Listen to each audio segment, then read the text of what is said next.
Hello everyone, my self Neha और आप सभी का मेरे इस यूट्यूब चैनल पे बहुत बहुत स्वागत है। आज की वीडियो में हम भारत के सबसे महत्वपूर्ण शासक प्रतिहार वंश के बारे में बात करने वाले हैं। कल हमने राष्ट्रकूट वंश के बारे में चर्चा की थी, तो आज हम जो है प्रतिहार वंश के बारे में चर्चा करने वाले हैं। तो चलिए इस वीडियो को शुरू करने से पहले थोड़ा सा हम इंट्रो में प्रतिहार वंश कौन थे उसके बारे में थोड़ा सा जान लेते हैं, ताकि आपको ये वीडियो समझने या ये चैप्टर समझने में बहुत ज्यादा आसानी हो।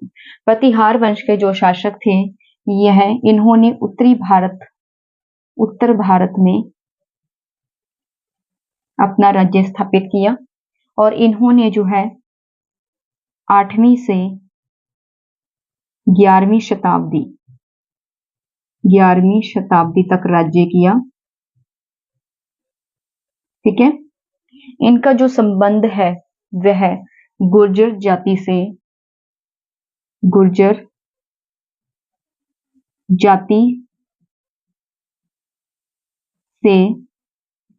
संबंध होने के कारण, ठीक है, संबंध होने के कारण इन्हें गुर्जर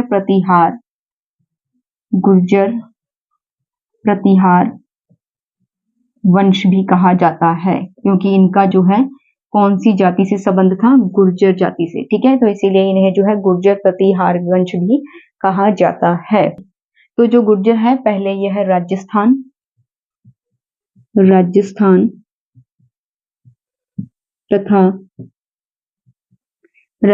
तथा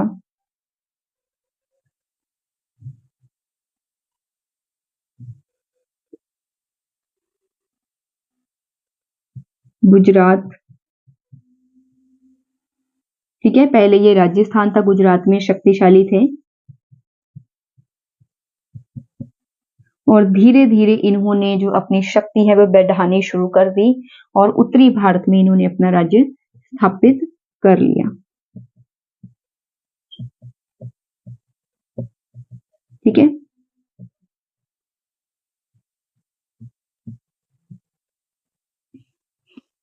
तो एक बार रिपीट कर लेते हैं। प्रतिहार वंश जो है इन्होंने उत्तर भारत में जो है अपना राज्य स्थापित किया था। इन्होंने 8वीं से 11वीं शताब्दी ईस्वी तक जो राज्य किया, इनका जो संबंध है वह गुर्जर जाति से था, इसीलिए इन्हें गुर्जर प्रतिहार वंश भी कहा जाता है। ठीक है, गुर्जर का अर्थ यहाँ पर राजस्थान और गुजरात से है।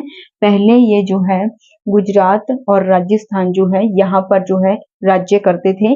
धीरे धीरे इन्होंने अपनी शक्ति को बढ़ाया और उत्तर भारत में राज्य स्थापित कर लिया। तो आगे पढ़ते हैं इस वंश के महत्वपूर्ण शासकों के बारे में और उनकी उपलब्धियों के बारे में। उम्मीद करूंगी आपको वीडियो अच्छी लगेगी। वीडियो अगर आपको अच्छी लगे तो चैनल को सब्सक्राइब, लाइक और शेयर करना मत भूलिएगा। तो चलिए शुरू करते हैं इस वंश के शासकों के बारे में। तो जैसा कि अब तक आप लोगों को ये समझ आ चुका होगा कि प्रतिहार वंश कौन थे, प्रतिहार शासक कौन थे, तो अब हम बात करते हैं प्रतिहार वंश के महत्वपूर्ण शासकों के बारे में, उनकी उपलब्धियों के बारे में।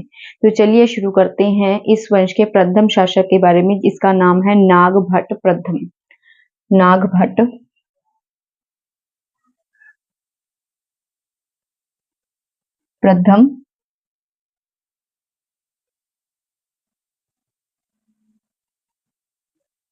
नागभट्ट प्रथम जो है यह इस वंश का प्रथम शासक था और वास्तविक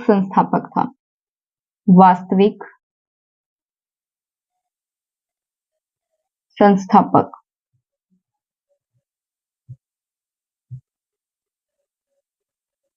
यहाँ पर हम वास्तविक का अर्थ लेंगे असल संस्थापक, यानी कि जो प्रतिहार वंश है इसका असल संस्थापक कौन है?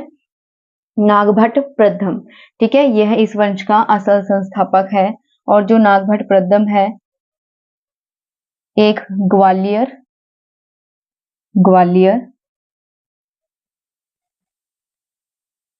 अभिलेख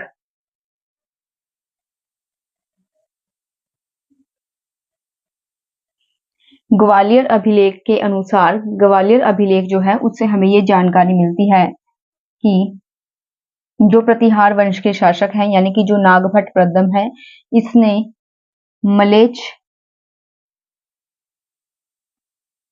मलेच्छ शासक की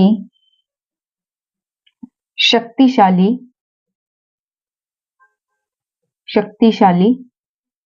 सेना को नष्ट कर दिया,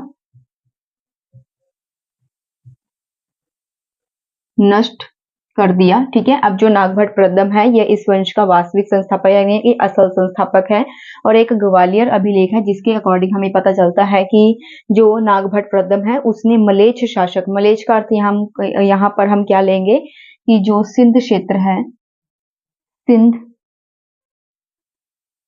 का अरब शासक, जो सिंध क्षेत्र है उसका जो अरब शासक है, ठीक है, उसका जो अर्थ है हम मलेच्छ से लेंगे।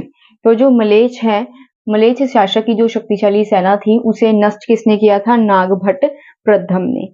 यहाँ तक कि जो ग्वालियर अभिलेख है उसमें यह भी कहा गया है कि जो नागभट्ट प्रथम है वह मलेच्छ शासक की जो शक्तिशाली सेना है उसे मतलब हराने के लिए या फिर उसे नष्ट करने के लिए उसे स्वयं जो है भगवान विष्णु का अवतार लेकर जो है लोगों की रक्षा करने के लिए आना पड़ा, यानी कि उसे जो है नारायण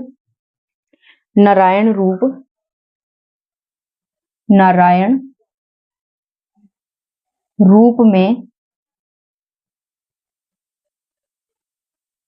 उसे नारायण रूप में लोगों की रक्षा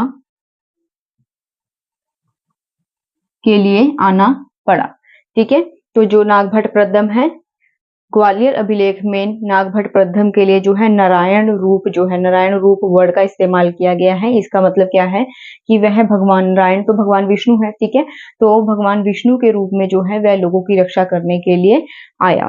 ठीक है, और उसने मलेच्छ जो शक्तिशाली सेना थी उसे ध्वस्त कर दिया, नष्ट कर दिया। जो शासनकाल है वह है 730 से 756, यह इसका शासनकाल है, यानी नागभट्ट प्रथम ने जो है 730 से लेकर 756 ईस्वी तक जो है राज्य किया था। इसके बाद बात करते हैं इसके सेकंड शासक की, यानी प्रतिहार वंश के दूसरे शासक की, जिसका नाम है वत्सराज,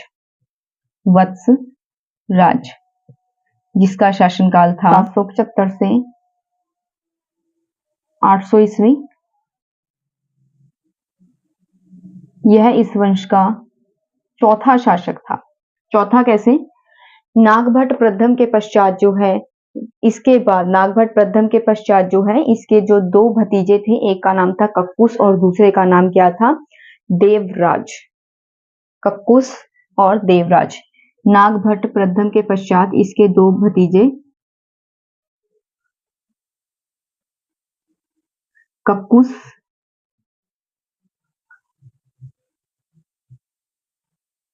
ठीक है, और दूसरे का नाम क्या था? देवराज,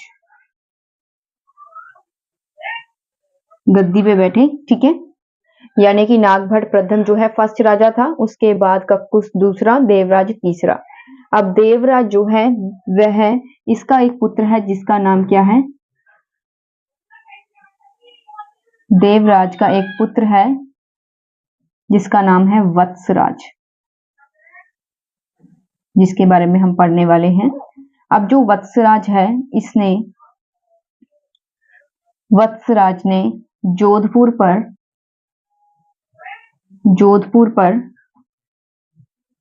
कब्जा किया।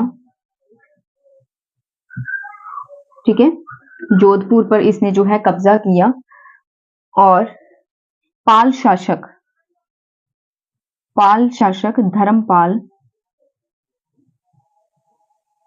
धर्मपाल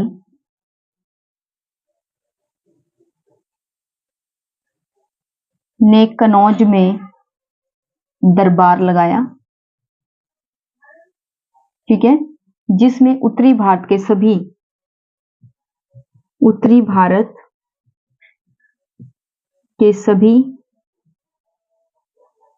अधीनस्थ राजाओं ने भाग लिया। अधीनस्थ राजाओं ने भाग लिया। ठीक है, अब जो वत्सराज जिसका शासनकाल है 775 से 800 ईस्वी, यानी नागभट्ट प्रथम के पश्चात जो है इसके दो भतीजे, एक का नाम था कक्कुस, दूसरे का नाम क्या था? देवराज। तो ये गद्दी पे बैठते हैं। ठीक है, अब जो देवराज है इसका पुत्र है जिसका नाम है वत्सराज। ठीक है। और देवराज के पश्चात जो है वत्सराज गद्दी पे बैठा, जिसने जोधपुर पर कब्जा कर लिया। एक पाल शासक है जिसका नाम है धर्मपाल, ठीक है। जो धर्मपाल है उसने कनौज में उस समय एक दरबार लगाया था, जिसमें बहुत सारे जो है उत्तरी भारत के सभी अधीनस्थ राजा जो थे, ठीक है, जो किसी के अंडर रह के काम करते थे, किसी के जो है अधीनस्थ रह के जो है कार्य करते थे, उन राजाओं ने जो है इस दरबार में भाग लिया, ठीक है। आगे बात करते हैं इस वंश के आगे बात करते हैं इस वंश के अगले शासक की। इस वंश का अगला शासक है नागभट्ट द्वितीय। नागभट्ट, अब वत्सराज के पश्चात जो है नागभट्ट द्वितीय गद्दी पे बैठा, जिसका शासनकाल था 800 से 833, 800 से 833 ईस्वी। नागभट्ट द्वितीय जो है इसने कनौज पर आक्रमण किया, और आक्रमण के दौरान इसने चक्रा युद्ध, जो कि कनौज का शासक था, कनौज पर आक्रमण किया और चक्रा युद्ध पराजित किया।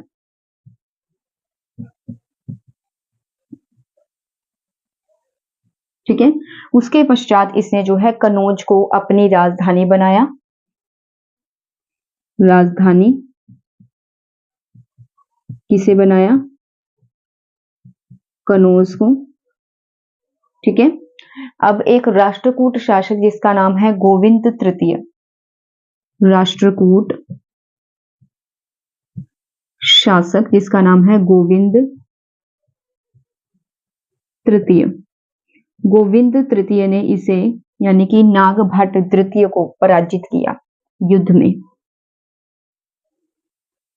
नागभट्ट द्वितीय को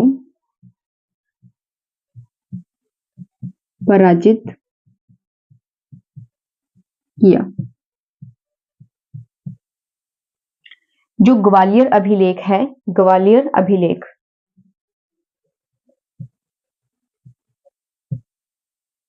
ग्वालियर अभिलेख में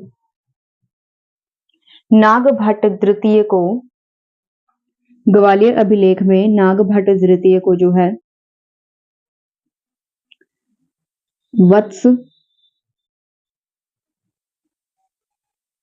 वत्स और किरात, अनर्थ आदि का विजेता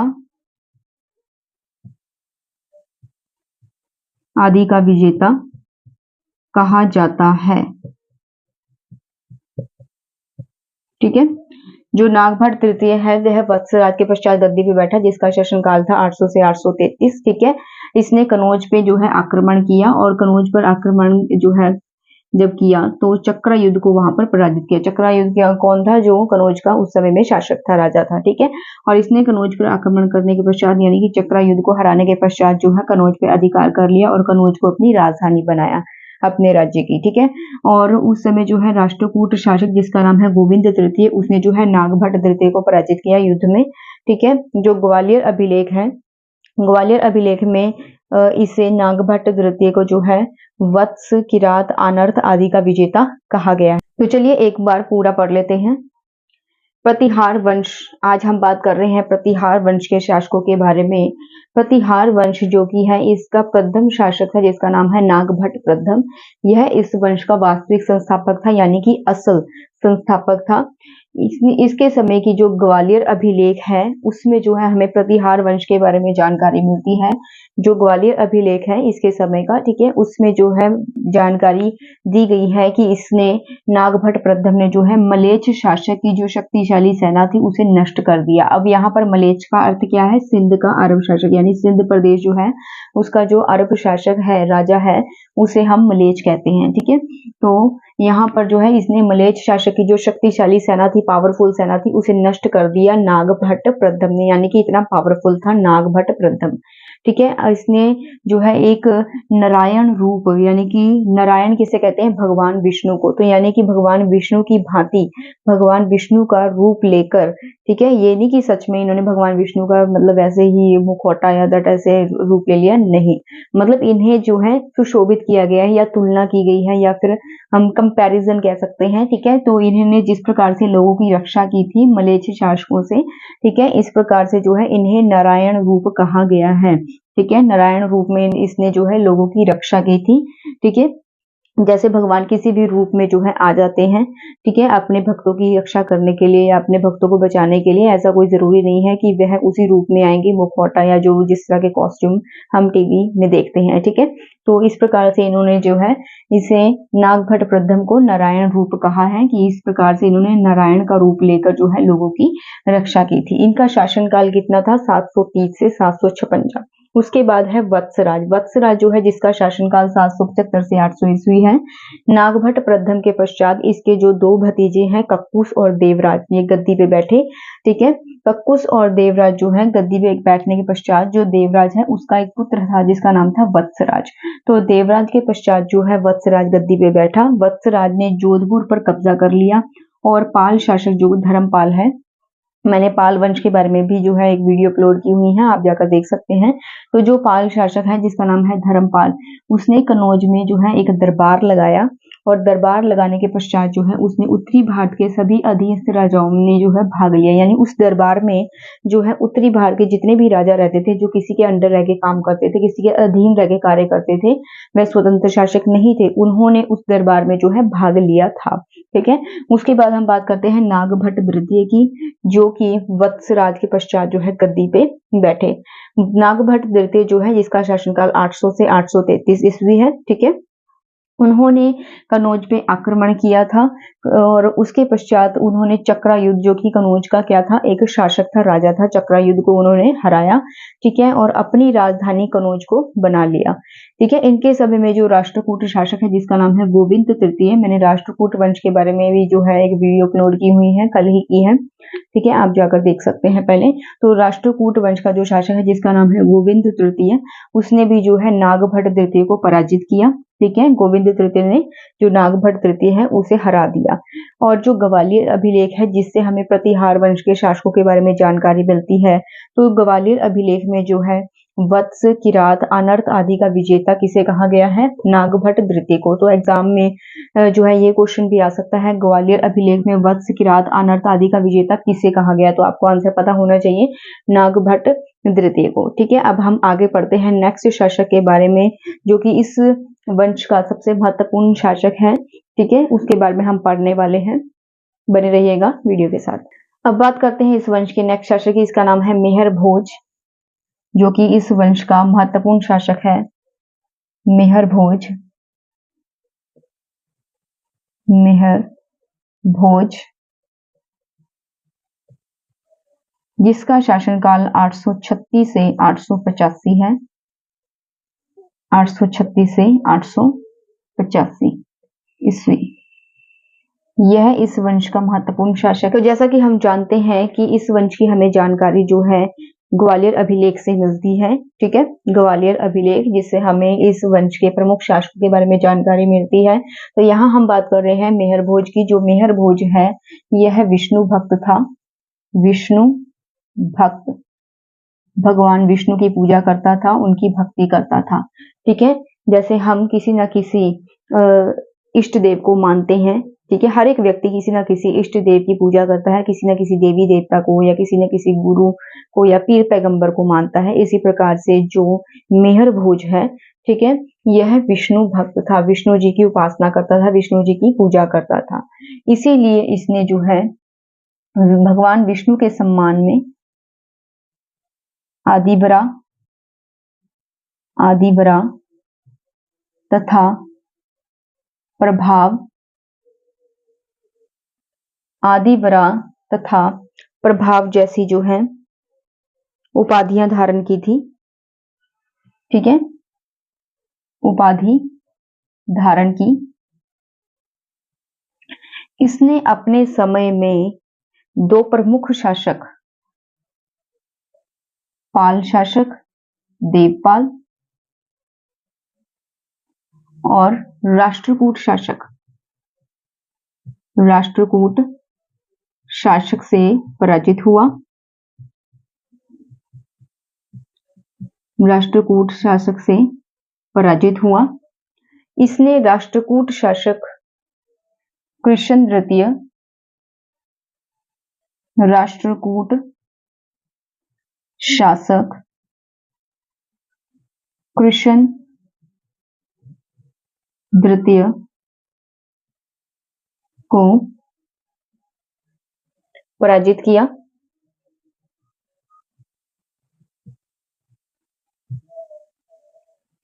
इसने अपनी राजधानी कनौज को बनाया।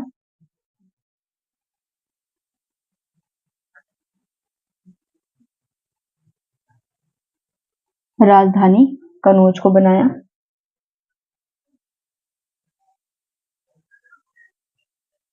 अवध का क्षेत्र इसके अधीन था। अवध का क्षेत्र जो है इसके अधीन था, यानी अवध पर जो है मेहर भोज ने कब्जा किया हुआ था। और पूर्वी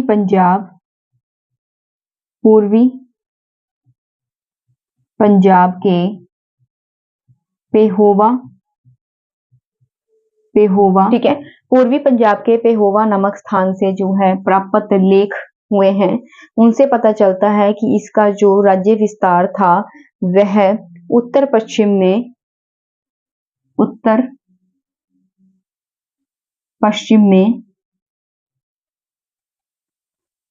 पंजाब तक फैला हुआ था। ठीक है। और गोरखपुर के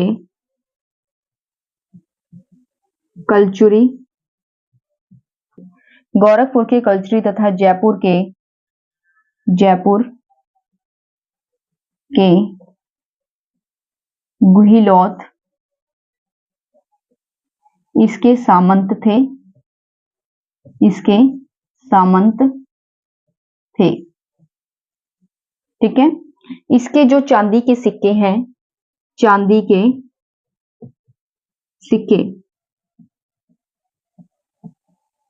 जिसे द्रम कहा गया है, ठीक है, तो उसमें जो है इसकी जो उपाधियां थी, कौन कौन सी उपाधियां हैं इसकी? आदिवरा और प्रभाव उपाधियां जो है अंकित की गई हैं। उपाधियां अंकित की गई हैं। ठीक है। एक अरब यात्री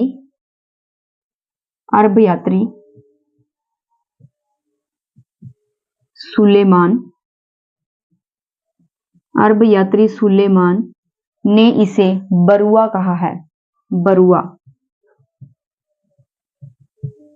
ठीक है। और जो अरब यात्री सुलेमान है, उसने ये भी कहा है कि जो मेहर भोज है वह मुसलमानों का घोर विरोधी था। मुसलमानों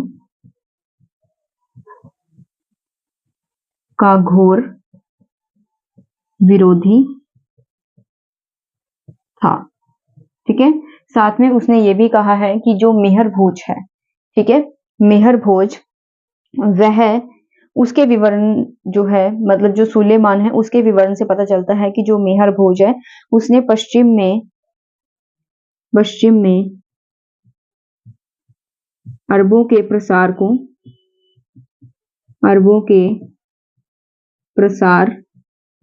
को रोका। ठीक है। तो एक बार रिपीट कर लेते हैं। इस प्रकार से देखते हैं कि जो मेहर भोज है जिसका शासनकाल 836 से 885 है, ये एक विष्णु भक्ता यानी भगवान विष्णु की भगवान विष्णु की पूजा करता था, उपासना करता था, ठीक है। और इसने 2 उपाधियां धारण की थी भगवान विष्णु के जो है सम्मान में, आदिबरा और प्रभाव नामक 2 उपाधियां इसने धारण की थी। और इसकी ये जो 2 उपाधियां हैं, इसके चांदी के जो सिक्के हैं, ठीक है, द्रम, उस पर जो ये उपाधियां हैं वह अंकित की गई हैं, ठीक है। इसके समय में 2 प्रमुख शक्तियां, जिसका नाम था पाल शासक, एक तो पाल वंश के जो शासक हो गए, उसमें देवपाल जो राजा था, ठीक है, और जो राष्ट्रकूट शासक थे, ये 2 प्रमुख शक्तियां जो है उस उनसे ये पराजित हुआ, ठीक है। यानी पाल शासक और जो राष्ट्रकूट शासक है, उन्होंने मेहर भोज को पराजित किया। जो मेहर भोज है, इसने राष्ट्रकूट शासक कृष्ण द्वितीय को जो है पराजित किया, ठीक है। इसने अपने समय में जो राजधानी है वह कनौज को बनाया, और इसने जो है अवध का क्षेत्र जो है अपने अधीन कर लिया। अवध के क्षेत्र पे इसने विजय प्राप्त की। इसने पूर्वी पंजाब के जो पेहोवा स्थान है, पूर्वी पंजाब का जो पेहोवा नामक स्थान है, उसके उस पे जो अभिलेख प्राप्त हुए हैं, उनसे हमें जानकारी मिलती है कि इसने उत्तर पश्चिम जो है, इसका जो राज्य विस्तार था वह उत्तर पश्चिम पंजाब तक फैला हुआ था, ठीक है। इसने गोरखपुर के कलचुरी तथा जयपुर के गुहिलोत इसके जो क्या थे, सामंत थे, ठीक है। गोरखपुर के कलचुरी और जयपुर के जो गुहिलोत लोग थे वो इसके सामंत थे, मेहर भोज के, ठीक है। उसके बाद इसके चांदी के सिक्कों की मैं बात कर चुकी हूँ, ठीक है। एक अरब यात्री जिसका नाम है सुलेमान, सुलेमान ने इसे जो है बरुआ कहा है। अगर एग्जाम में क्वेश्चन आता है कि अरब यात्री सुलेमान ने बरुआ किसे कहा है, ठीक है, तो आपको आंसर पता होना चाहिए। प्रतिहार वंश के शासक मेहर भोज को बरुआ कहा है, ठीक है। उसके बाद जो है मुसलमानों का ये घोर विरोधी था, ठीक है, नापसंद करता था मुसलमानों को, और इसने पश्चिम में अरबों के प्रसार को भी रोका। जो अरब शासक थे उन्हें वो अपनी शक्ति को पश्चिम की तरफ जो है फैला रहे थे, लेकिन इसने जो है अरबों के प्रसार को रोका। इस वंश का नेक्स्ट शासक है महेंद्र पाल प्रथम, महेंद्र पाल प्रथम, जिसका शासनकाल 885 से 910 ईस्वी है, 885 से 910 ईस्वी। महेंद्र पाल प्रथम यह इस वंश का नेक्स्ट शासक है, जो कि मेहर भोज के बाद जो है गद्दी पे बैठा। इसके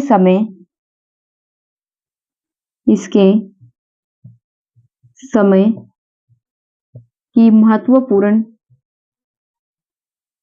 घटनाओं की जानकारी देने वाले अन्य अभिलेख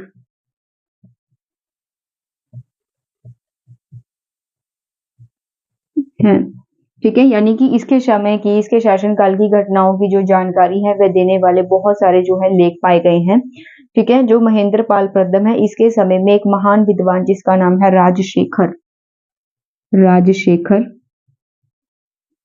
इसके राज्यसभा में रहते थे, राज्यसभा, ठीक है, इसके राज दरबार में रहते थे एक महान विद्वान राजशेखर। जो राजशेखर है उसने महेंद्र पाल प्रथम को जो है, महेंद्र पाल प्रथम को रघुकुल तिलक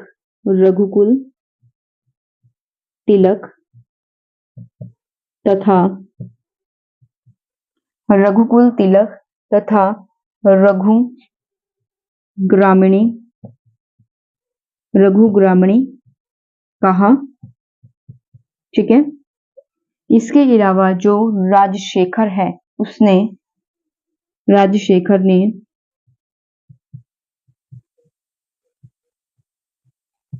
कई रचनाएं लिखी, जैसे कपूर मंजरी,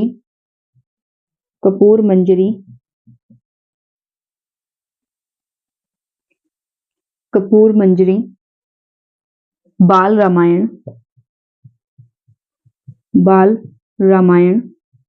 बाल महाभारत,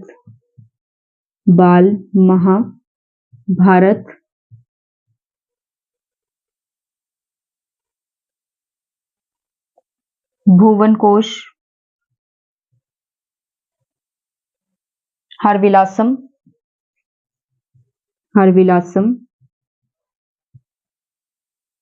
ठीक है, विद्धशाल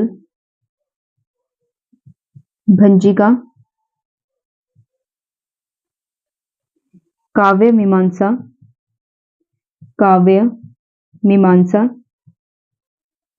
जैसी जो है रचनाएं लिखी। ठीक है, तो एक बार रिपीट कर लेते हैं। मेहर भोज जो है, जिसका शासनकाल 836 से 885 ईस्वी है, ये एक विष्णु भक्त था, यानी भगवान विष्णु की पूजा करता था। इसने 2 उपाधियां धारण की थी भगवान विष्णु के सम्मान में, आदिबरा और प्रभाव। ठीक है, ये इसके समय में जो है पाल शासक और जो राष्ट्रकूट शासक है, उन्होंने इसे पराजित किया। इसने यानी मेहर भोज ने जो है राष्ट्रकूट शासक, जिसका नाम है कृष्ण द्वितीय, उसे पराजित किया था। इसने अपनी राजधानी कनौज को बनाया। ठीक है, इसने अवध का जो क्षेत्र था उस पे कब्जा किया, और जो है पूर्वी पंजाब का एक स्थान है जहाँ, जिसका नाम है पेहोवा, वहां पर कुछ लेख पाए गए हैं, जिनसे हमें पता चलता है कि इसका जो राज्य का विस्तार था वह उत्तर पश्चिमी पंजाब तक फैला हुआ था। ठीक है, इसने गोरखपुर के कलचुरी तथा जयपुर के जो गुहिलोत है, ठीक है, वह इसके सामंत थे। इसने अपने चांदी के सिक्के इंद्रम पर जो है उपाधियां, जो अपनी जो उपाधियां यानी आदिवरा और प्रभाव की जो उपाधियां वह अंकित की हुई हैं। ठीक है, इसके समय में जो एक अरब यात्री जिसके नाम है सुलेमान ने इसे बरुआ कह के संबोधित किया है। ठीक है, और सुलेमान ने अपने विवरणों में ये भी बताया है कि जो मेहर भोज है ये मुसलमानों का घोर विरोधी था, इसे मुसलमान लोग पसंद नहीं थे। ठीक है, पश्चिम में अरबों के प्रसार को भी रोका, और जो सुलेमान है उसने ये भी कहा है अपने लेखों में कि इसने जो है पश्चिम में जो अरब लोग थे, ठीक है, जो कि धीरे धीरे अपनी शक्ति को बढ़ा रहे थे, उसके उनके प्रसार को भी इसने रोका। आगे बात करते हैं, मेहर भोज के पश्चात गद्दी पे बैठा महेंद्र पाल प्रथम, जिसका शासनकाल 885 से 910 ईस्वी था। इसके समय की महत्वपूर्ण घटनाओं की जानकारी देने वाले बहुत सारे अभिलेख जो है पाए गए हैं। इसके राज्यसभा में जो है एक प्रसिद्ध विद्वान जिसका नाम था राजशेखर, ठीक है, वह मौजूद था।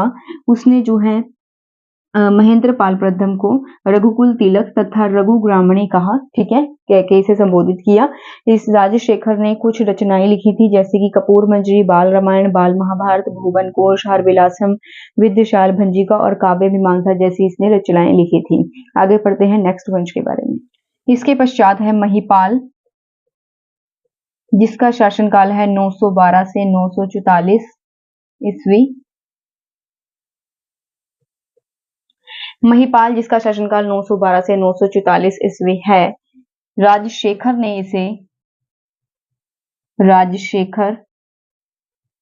इसे आर्यव्रत या आर्यव्रत तथा महाराजा धीराज की उपाधि दी। महाराजा धीराज, ठीक है, महाराजा धीराज कहा। इसके समय में राष्ट्रकूट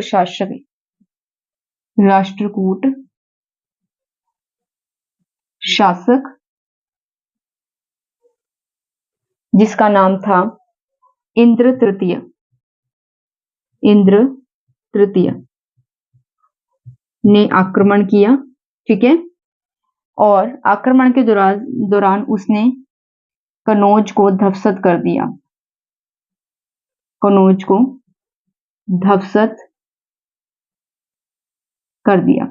अब कनौज को पूरी तरह से नष्ट करने के पश्चात वह चला गया, वापस अपने देश चला गया। ठीक है, इसके पश्चात, उसके जाने के पश्चात जो है महिपाल ने पुनः अपनी स्थिति यानी दोबारा से अपनी स्थिति को ठीक कर लिया, पुनः स्थिति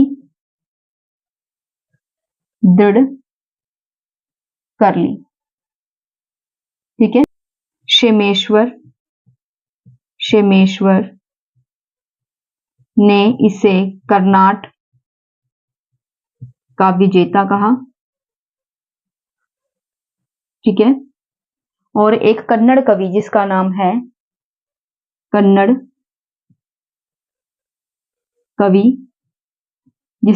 पंपा। ठीक है, कन्नड़ कवि जिसका नाम है पंपा ने इसे जो है गुर्जर राज कहा।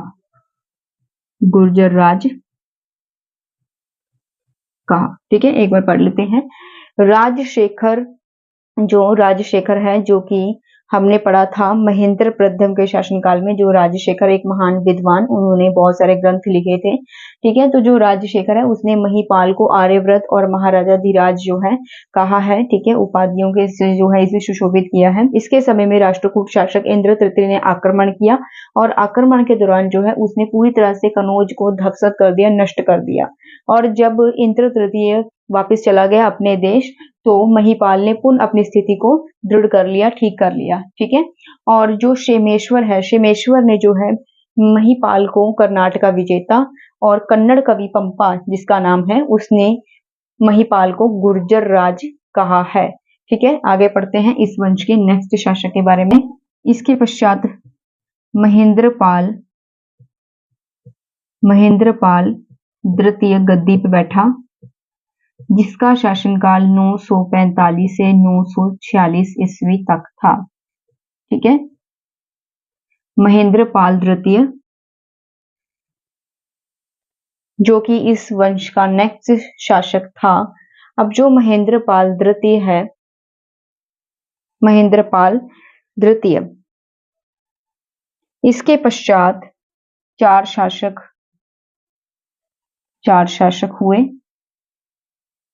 ठीक है। महेंद्रपाल द्वितीय के पश्चात गद्दी पे बैठा विजयपाल, जिसका शासनकाल 960 ईस्वी था। विजयपाल जिसका शासनकाल था 960 ईस्वी, ठीक है। अब जो विजयपाल था इसका शासनकाल है 960 ईस्वी में। विजयपाल के समय में जो है आते आते जो प्रतिहार वंश है वह कई भागों में बट गया, और प्रत्येक भागों में जो है बटने के पश्चात अनेक जो है छोटे छोटे राजवंश जो है स्वतंत्र जो शासक हैं वह आ गए, ठीक है। कई भागों में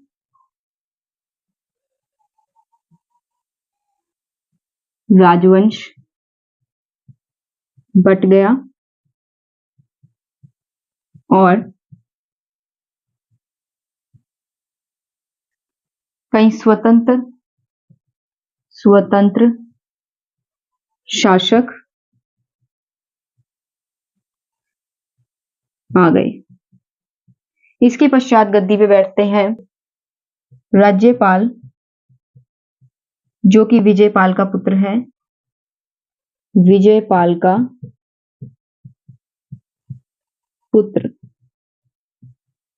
ठीक है। अब मैं थोड़ा जल्दी जल्दी लिख लेती हूँ, नहीं तो वीडियो बहुत ज्यादा लंबी हो जाएगी। तो एक बार रिपीट कर लेते हैं। महिपाल जिसका शासनकाल है 912 से 944 ईस्वी, ठीक है। इसने जो है राजशेखर जो कि एक विद्वान है इसके समय में, राजशेखर, ठीक है, जिसके बारे में हम पीछे पढ़ चुके हैं। राजशेखर ने इसे आर्यव्रत और महाराजा धीराज की जो है उपाधि से संबोधित किया, या फिर इसे जो है इसे आर्यव्रत या महाराजा धीराज के नाम से संबोधित किया है, ठीक है। इसके समय में एक राष्ट्रकूट शासक जिसका नाम है इंद्र तृतीय, उसने आक्रमण किया और आक्रमण के दौरान उसने कनौज को पूरी तरह से ध्वस्त कर दिया, नष्ट कर दिया। जब वह वापस अपने स्वदेश गया, अपने देश चला गया, तो बाद में महिपाल ने पुनः अपनी स्थिति को दृढ़ कर लिया, ठीक है। क्षेमेंद्र ने जो क्षेमेश्वर है उसने इसे कर्नाटका विजेता कहा है, और कन्नड़ कवि जिसका नाम है पंपा उसने इसे गुर्जर राज कहा है। इसके पश्चात गद्दी बैठता है महेंद्रपाल द्वितीय, जिसका शासनकाल है 945 से 946, ठीक है। और इसके पश्चात जो है चार शासक हुए थे इस वंश के। सबसे पहले है विजयपाल जिसका शासनकाल 960 ईस्वी है। इसके समय में आते आते जो प्रतिहार वंश है, ठीक है, ये कई भागों में बट गया, और ये जो राजवंश था कई भागों में बट चुका था उस समय, और कई जो है छोटे छोटे स्वतंत्र शासक जो है आ गए थे इस समय में। अब इसके पश्चात गद्दी पे बैठा जो है राज्यपाल। राज्यपाल जो है वो विजयपाल का पुत्र था। उसने 1018 ईस्वी में कनौज पे शासन किया। इसके समय में जो चंदेल शासक है जिसका नाम है विद्याधर, उसने इसकी हत्या कर दी, ठीक है। इसके समय में ही जो महमूद गजनी है उसने जो है अभियान किया। इसके पश्चात त्रिलोचनपाल और यशपाल गद्दी पे बैठे, जो कि इस वंश के कमजोर शासक थे, और इसके पश्चात जो है इस वंश का पूरी तरह से पतन हो गया। तो वीडियो कैसी लगी है मुझे कमेंट सेक्शन में जरूर लिखिए। वीडियो अच्छी लगी हो तो चैनल को सब्सक्राइब, लाइक और शेयर करना मत भूलिएगा। धन्यवाद।